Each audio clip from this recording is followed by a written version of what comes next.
We just saw Halloween 2, and I believe that it was the sequel that we deserved. It was way better than the other Halloween sequels that they did.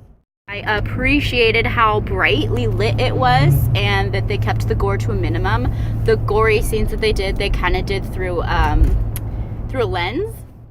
So like if he was stabbing someone, you know, you would see it through a window, so it was kind of fogged over a little bit. And I think that it says a lot about your filmmaking abilities if you're able to have something that's brightly lit and not super gory, but the moments are still super tense. And yeah, it was really good. Also, I thought it was super realistic that she, like, the psychological trauma that she went through, and that she would have like a super tripped out house. Another aspect that I thought was really interesting was the doctor that studied him wanting to kind of see what the pleasure Michael got out of killing people was. I thought that was a nice add.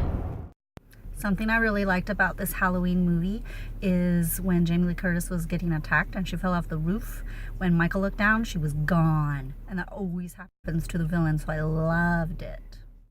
The little kid that was being babysat was one of our faves because he swore like little kids really do. And he was like, no, I want the guy to go first. And then he was like, you can go up there, but you're going to get killed. So that was great. My letdown was when you did not see him running down the road screaming, or the neighbors were terrified of like, what's going on? Why was this kid running down the road screaming? So that for me was a letdown. Which is interesting because I did not think that was necessary at all.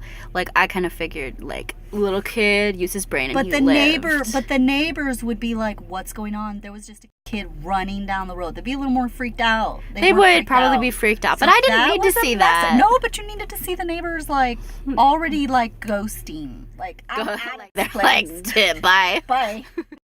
Ashley told me to give it a rating. No, it's an A+. I give it an A+ too.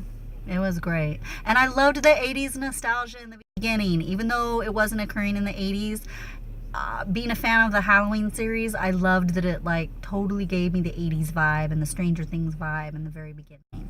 So yeah, it was very nostalgic. They did a really good job of using like filming elements to bring that around too. Yeah. A+. A+.